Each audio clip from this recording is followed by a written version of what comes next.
মৰমৰ ছাত্ৰ-ছাত্ৰী, তোমালোক আটাইকে মোৰ চেনেল বিশ্বজিৎ ক্লাছৰুমলৈ স্বাগতম জনাইছোঁ। আজি মই তোমালোকৰ লগত আলোচনা কৰিবলৈ লৈছোঁ দশম শ্ৰেণীৰ গণিতৰ দ্বাদশ অধ্যায় বৃত্ত সম্বন্ধীয় কালি বা এৰিয়া ৰিলেটেড টু চাৰ্কেল। ছাত্ৰ-ছাত্ৰীসকল, আমি আমাৰ দৈনন্দিন জীৱনত পাই অহা বহুতো বস্তুৰ কিবা নহয় কিবা প্ৰকাৰে বৃত্তীয় আকাৰৰ লগত সম্বন্ধ আছে। এনেকুৱা বস্তুবোৰৰ ভিতৰত চকা, কাঁহী, খাৰু, ঘূৰণীয়া কেক, বৃত্তাকাৰ খেলপথাৰ আদি কিছুমান উদাহৰণ। সেয়েহে বৃত্তীয় আকাৰবোৰৰ লগত জড়িত থকা পৰিসীমা আৰু কালি নিৰ্ণয় সমস্যাৰ ব্যৱহাৰিক গুৰুত্ব আছে। এই অধ্যায়ত আমি বৃত্তৰ পৰিধি, কালিৰ ধাৰণাৰ পুনৰালোচনা কৰিম। বৃত্ত, তোমালোকে আগৰ শ্ৰেণীত পাই আহিছা যে এখন সমতলত থকা এটা স্থিৰ বিন্দুৰ পৰা নিয়ত দূৰত্বত থকা আটাইবোৰ বিন্দুৰ সংগ্ৰহ বা সংহতিক বৃত্ত বোলে। স্থিৰ নিৰ্দিষ্ট বিন্দুটোক বৃত্তটোৰ কেন্দ্ৰ আৰু নিয়ত দূৰত্বক ইয়াৰ ব্যাসাৰ্ধ বোলে। ইয়াত O বৃত্তটোৰ কেন্দ্ৰ আৰু P বৃত্তটোৰ ওপৰত থকা যিকোনো এটা বিন্দু। যদি O আৰু P বিন্দু দুটা এডাল ৰেখাখণ্ডৰে সংযোগ কৰা হয়, তেনেহ'লে এই ৰেখাখণ্ড OP হ'ব বৃত্তটোৰ ব্যাসাৰ্ধ।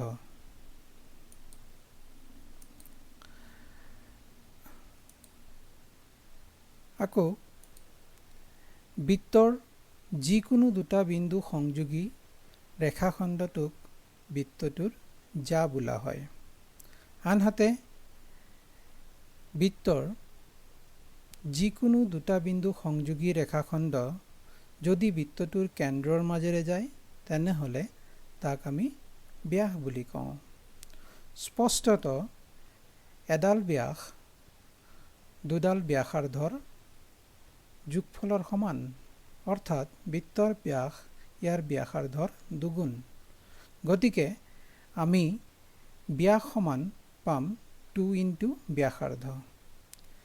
ইয়াক যদি আমি চিহ্নৰ সহায়ত প্ৰকাশ কৰোঁ, ব্যাসক D আৰু ব্যাসাৰ্ধক R ৰে বুজাওঁ, তেনেহ'লে আমি এটা সূত্ৰত উপনীত হ'ম। সেইটো হ'ল D = 2 R। ব্যাস বৃত্তৰ আটাইতকৈ দীঘল জ্যা। মনত ৰাখিবা,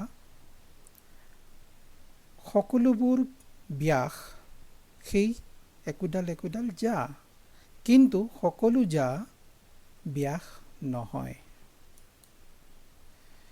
ব্যাসে বৃত্তক দুটা সমান অংশত ভাগ কৰে আৰু প্ৰত্যেকটো অংশকে একোটা অৰ্ধবৃত্ত বোলা হয়।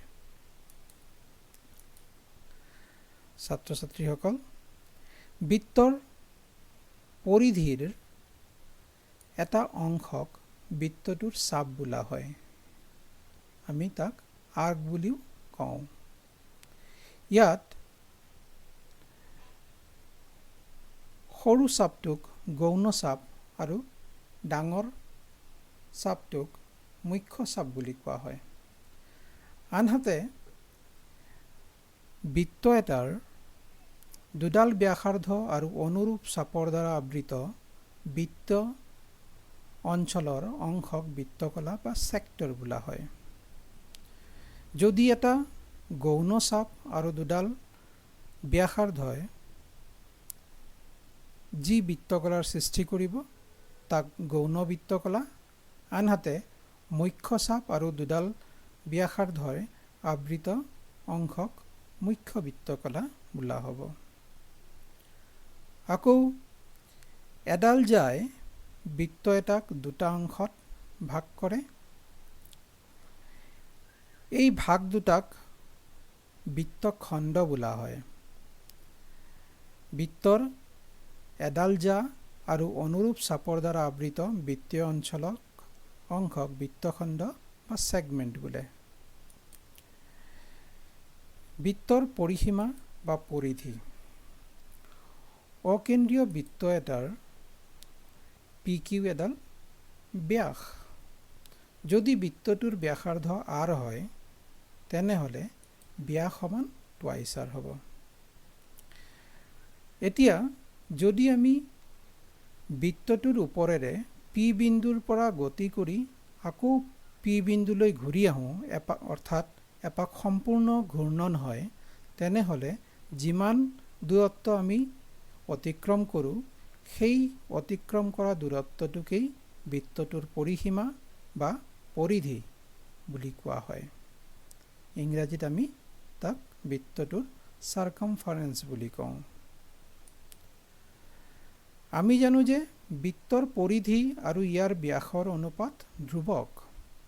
এই ধ্ৰুৱক অনুপাতটোক পাইৰে চিহ্নিত কৰা হয়। অৰ্থাৎ পৰিধি হৰণ ব্যাস ইকুৱেল পাই বা পৰিধি সমান পাই পূৰণ ব্যাস। ইয়াক আমি যদি চিহ্নৰ দ্বাৰা প্ৰকাশ কৰোঁ, পৰিধিক বুজাবলৈ C আৰু ব্যাসক বুজাবলৈ D আখৰ ব্যৱহাৰ কৰোঁ, তেনেহলে আমি পাম C ইকুৱেল পাই ইনটু D। আমি আগতেই পাই আহিছোঁ ব্যাস সমান টুৱাইচ r, গতিকে D ঠাইত আমি টুৱাইচ r বহুৱাই দিলে পাম C ইকুৱেল পাই ইনটু টুৱাইচ r, অৰ্থাৎ C ইকুৱেল 2 পাই r, অৰ্থাৎ r ব্যাসাৰ্ধৰ বৃত্ত এটাৰ পৰিধি হ'ব 2 পাই r। ছাত্ৰ ছাত্ৰীসকল, তোমালোকে মনত ৰাখিবা পাই এটা অপৰিমেয় সংখ্যা, গতিকে ইয়াৰ দশমিক বিস্তৃতি নিৰৱধি আৰু অপৌনঃপুনিক, অৰ্থাৎ ইয়াৰ দশমিকত প্ৰকাশ কৰিলে কেতিয়াও সমাপ্ত নহয় আৰু পুনৰাবৃত্তিতও নহয়। সাধাৰণতে আমি পাইৰ মান 22/7 বা 3.14 হিচাপে লওঁ। এই ক্ষেত্ৰত আমি মনত পেলাব লাগিব দুগৰাকী প্ৰসিদ্ধ ভাৰতীয় গণিতজ্ঞ, এজন হ'ল আৰ্যভট্ট। তেখেতে পাইৰ এটা আসন্ন মান দিছিল। তেওঁ নিৰূপণ কৰিছিল যে ই প্ৰায় 3.1416 সমান। আকৌ আন এজন অসাধাৰণ প্ৰতিভা সম্পন্ন ভাৰতীয় গণিতজ্ঞ শ্ৰীনিবাস ৰামানুজন আয়েংগাৰ। তেখেতৰ এটা অভেদ ব্যৱহাৰ কৰি পৃথিৱীৰ গণিতজ্ঞসকলে পাইৰ মান দশমিকৰ পিছত নিযুত স্থানলৈ শুদ্ধকৈ গণনা কৰিবলৈ সমৰ্থ হৈছে। বৃত্তৰ কালি নিৰ্ণয়। বৃত্তৰ কালি নিৰ্ণয় কৰিবলৈ আমি কিছুমান ঐক্যকেন্দ্ৰিক বৃত্ত ল'লোঁ, যাৰ বহিতম বৃত্তটোৰ ব্যাসাৰ্ধ r। এতিয়া এই বৃত্তৰ প্ৰতিটোকে আমি কাটি লৈ যদি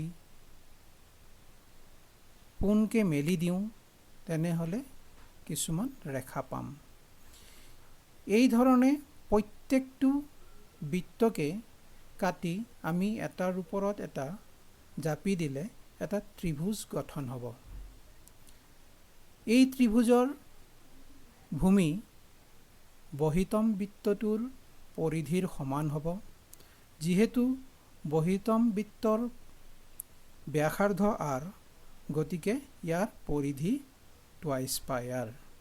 গতিকে গঠন হোৱা ত্ৰিভুজটোৰ ভূমি হ'ব টুৱাইচ পাই r। আকৌ ত্ৰিভুজটোৰ উচ্চতা বহিতম বৃত্তৰ ব্যাসাৰ্ধৰ সমান হ'ব, অৰ্থাৎ r। গতিকে বৃত্তটোৰ কালি গঠন হোৱা ত্ৰিভুজটোৰ কালিৰ সমান। আমি জানো যে ত্ৰিভুজৰ কালি সমান 1/2 ইনটু ভূমি ইনটু উচ্চতা। ইয়াত আমি ভূমি আৰু উচ্চতাৰ মান বহাই দিলে পাম হাফ ইনটু টুৱাইচ পাই আৰ ইনটু আৰ, অৰ্থাৎ পাই আৰ স্কুৱেৰ। গতিকে বৃত্তৰ কালি হ'ল পাই আৰ স্কুৱেৰ। এতিয়া আমি এটা আকৃতি পালোঁ য'ত দুটা ঐককেন্দ্ৰিক বৃত্তৰ মাজৰ অংশৰ কালি ওলাব লাগে। এই ধৰণৰ গঠনক কোৱা হয় আঙুঠি। আঙুঠি এটাৰ বহিবৃত্তটোৰ ব্যাসাৰ্ধ কেপিটেল আৰ আৰু অন্তবৃত্তটোৰ ব্যাসাৰ্ধ স্মল আৰ। তেনেহ'লে এই আঙুঠিৰ কালি হ'ব বহিবৃত্তটোৰ কালি মাইনাছ অন্তবৃত্তৰ কালি, অৰ্থাৎ pi capital R square minus pi into small r square. দুয়োটাৰ পৰা আমি পাই কমন ল'লে পাম pi whole into capital R square minus small r square, অৰ্থাৎ আঙুঠি এটাৰ কালি pi into capital R square minus small r square. অৰ্ধবৃত্ত আৰু ইয়াৰ কালি। আমি জানো যে বৃত্তৰ ব্যাসে বৃত্ত এটাক সমানে দুভাগ কৰে। প্ৰত্যেকটো ভাগকে একোটা অৰ্ধবৃত্ত বোলা হয়। গতিকে অৰ্ধবৃত্তৰ কালি বৃত্ত এটাৰ কালিৰ আধা হ'ব। আমি জানো যে আৰ ব্যাসাৰ্ধৰ বৃত্ত এটাৰ কালি পাই আৰ স্কুৱেৰ।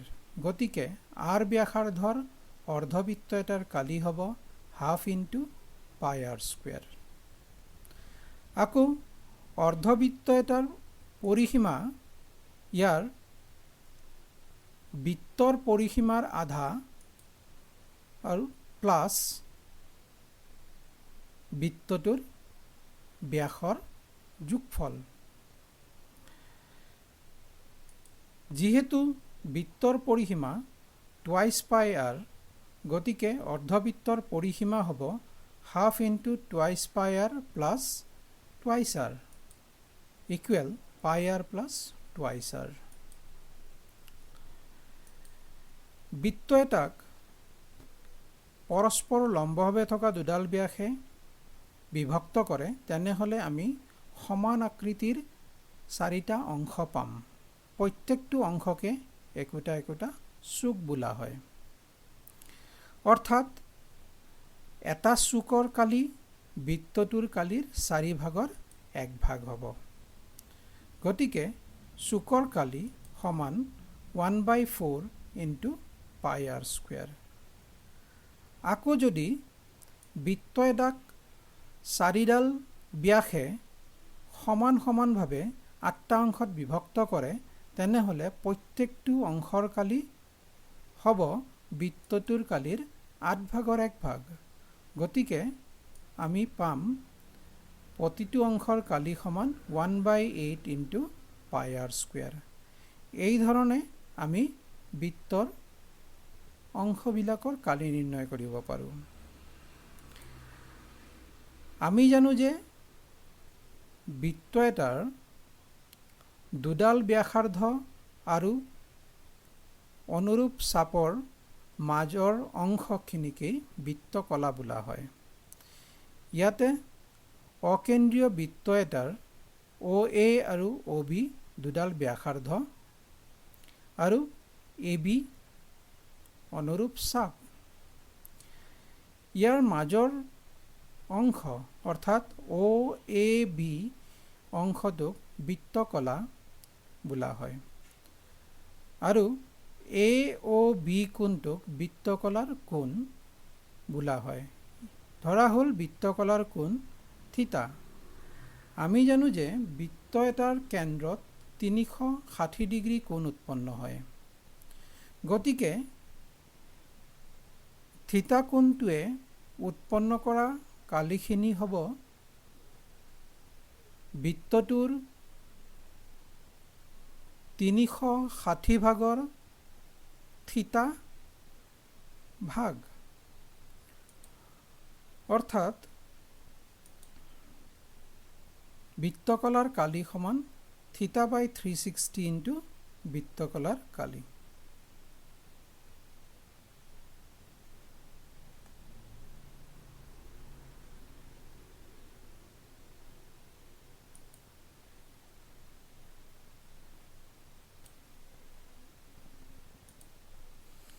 ছাত্ৰ ছাত্ৰীসকল, বৃত্তকলাৰ কালি নিৰ্ণয় আমি আগতেই পাই আহিছোঁ যে দুডাল ব্যাসাৰ্ধ আৰু অনুৰূপ চাপৰ দ্বাৰা আবৃত বৃত্তীয় অঞ্চলৰ অংশক বৃত্তকলা বা সেক্টৰ বোলে। ইয়াত OAB এটা সেক্টৰ। যিহেতু AB গৌণ চাপ, গতিকে এই বৃত্তকলাটোক গৌণ বৃত্তকলা বা সংক্ষেপে বৃত্তকলা বুলি কোৱা হয়। ইয়াত AOB কোণৰ মান থিতা, ইয়াক বৃত্তকলাৰ কোণ বোলে। আমি জানো যে বৃত্ত এটাৰ কেন্দ্ৰত মুঠ 360 ডিগ্ৰী কোণ উৎপন্ন হয়। গতিকে বৃত্তকলা এটাৰ কালি হ'ব বৃত্তৰ কালিৰ θ/360 অংশ। গতিকে বৃত্তকলাৰ কালি সমান θ/360 ইনটু πr স্কুৱেৰ। এই সূত্ৰত θ = 90 বহুৱাই দিলে আমি পাম 90/360 ইনটু πr স্কুৱেৰ অৰ্থাৎ 1/4 πr স্কুৱেৰ অৰ্থাৎ এটা চুকৰ কালি, কাৰণ চুক এটাত 90 ডিগ্ৰী কোণ উৎপন্ন হয়। মুখ্য বৃত্তকলাৰ কালি। যিহেতু বৃত্তকলাটোৱে কেন্দ্ৰত থিতা কোণ উৎপন্ন কৰিছে, গতিকে মুখ্য বৃত্তকলাৰ কোণ হ'ব 360 - থিতা। গতিকে মুখ্য বৃত্তকলাৰ কালি হ'ব 360 - θ/360 ইনটু বৃত্তৰ কালি, অৰ্থাৎ 360 - θ/360 ইনটু πr স্কুৱেৰ। আকৌ AB চাপটোৰ দৈৰ্ঘ্য হ'ব θ/360 ইনটু বৃত্তৰ পৰিধি, কাৰণ পৰিধিয়ে বৃত্তৰ কেন্দ্ৰত 360 কোণ উৎপন্ন কৰে। গতিকে চাপৰ দিশ হ'ব θ/360 ইনটু 2πr। ছাত্ৰ ছাত্ৰীসকল, আমি জানো যে এডাল জা আৰু অনুৰূপ চাপৰ দ্বাৰা আবৃত বৃত্তীয় অঞ্চলৰ অংশক বৃত্তখণ্ড বা ছেগমেণ্ট বোলে। ইয়াত AB জা আৰু AB চাপৰ মাজৰ আচ্ছাদিত অংশখিনিকেই হ'ল বৃত্তখণ্ড। যিহেতু AB গৌণ চাপ, গতিকে এই আচ্ছাদিত অংশখিনি হ'ব গৌণ বৃত্তখণ্ড আৰু বৃত্তটোৰ বাকী অংশখিনি হ'ব মুখ্য বৃত্তখণ্ড। গতিকে বৃত্তখণ্ডৰ কালি নিৰ্ণয় কৰিবলৈ আমি OAB বৃত্তকলাৰ কালিৰ পৰা OAB ত্ৰিভুজৰ কালি বিয়োগ কৰিলে বৃত্তখণ্ডৰ কালি পাম। যদি থিতা বৃত্তকলাৰ কোণ হয়, তেনেহ'লে আমি জানো যে বৃত্তকলাৰ কালি সমান θ/360 ইনটু πr স্কুৱেৰ। গতিকে বৃত্তখণ্ডৰ কালি হ'ব θ/360 into πr square minus OAB ত্ৰিভুজৰ কালি। এতিয়া আমি OAB ত্ৰিভুজৰ কালি বিভিন্ন প্ৰকাৰে নিৰ্ণয় কৰিব পাৰোঁ। মন কৰিবা, এই ত্ৰিভুজটোৰ OA আৰু OB বাহু সমান, কিয়নো বৃত্তৰ ব্যাসাৰ্ধ সমান। গতিকে OAB ত্ৰিভুজৰ কালিৰ আমি পাম r স্কোয়াৰ sin থিটা বাই 2 ইনটু cos থিটা বাই 2 বা half into r square sin থিটা। গতিকে ত্ৰিভুজৰ কালিৰ মান বৃত্তখণ্ডৰ কালিৰ সূত্ৰটোত বহুৱাই দিলে আমি বৃত্তখণ্ডৰ কালিৰ সূত্ৰ পাম। অৰ্থাৎ বৃত্তখণ্ডৰ কালি হ'ব থিটা by 360 into pi r square minus r square sin থিটা বাই 2 ইনটু cos থিটা বাই 2 বা থিটা by 360 into pi r square minus 1/2 r square sin থিটা। এই দুয়োটা মান তোমালোকে ভালদৰে মনত ৰাখিবা। কিছু ক্ষেত্ৰত আমাৰ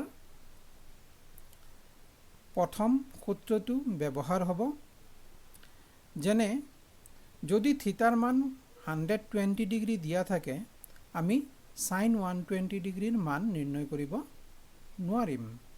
গতিকে এই ক্ষেত্ৰত আমি sin থিটা বাই 2 অৰ্থাৎ 120/2 অৰ্থাৎ 60 ডিগ্ৰী, আমি sin 60 ডিগ্ৰী আৰু cos 60 ডিগ্ৰীৰ মান জানো। গতিকে OAB ত্ৰিভুজৰ কালি নিৰ্ণয় কৰোঁতে সুবিধা হ'ব। অন্যবোৰ ক্ষেত্ৰত আমি OAB ত্ৰিভুজৰ কালি half into r square sin theta হিচাপে ল'ব পাৰোঁ। সাৰাংশ: আমি পালোঁ বৃত্তৰ পৰিধি সমান টুৱাইচ পাই r, বৃত্তৰ কালি সমান পাই r স্কোয়াৰ, অৰ্ধবৃত্তৰ পৰিসীমা pi r plus twice r, অৰ্ধবৃত্তৰ কালি 1/2 পাই r স্কোয়াৰ, আঙুঠিৰ কালি pi whole into r square minus small r square, চুকৰ কালি 1/4 ইনটু পাই r স্কোয়াৰ। বৃত্তৰ ব্যাসাৰ্ধ r আৰু বৃত্তকলাৰ কোণ থিটা ডিগ্ৰী হ'লে বৃত্তকলাৰ কালি সমান theta by 360 into pi r square. বৃত্তৰ ব্যাসাৰ্ধ r আৰু বৃত্তকলাৰ কোণ থিটা ডিগ্ৰী হ'লে চাপৰ দৈৰ্ঘ্য হ'ব থিটা বাই 360 ইনটু টুৱাইচ পাই r। বৃত্তৰ ব্যাসাৰ্ধ r আৰু বৃত্তকলাৰ কোণ থিটা ডিগ্ৰী হ'লে বৃত্তখণ্ডৰ কালি সমান theta by 360 into pi r square minus r square into sin থিটা বাই 2 ইনটু cos থিটা বাই 2 বা থিটা by 360 into pi r square minus 1/2 r square sin থিটা। ছাত্ৰ ছাত্ৰীসকল, তোমালোকে বৃত্ত আৰু ইয়াৰ পৰিসীমা আৰু কালি সম্বন্ধীয় কিছু কথা জানিবলৈ পাৰিলা। আমি আগৰ খণ্ডসমূহত ইয়াৰ ব্যৱহাৰ সম্বন্ধে আলোচনা কৰিম। ধন্যবাদ।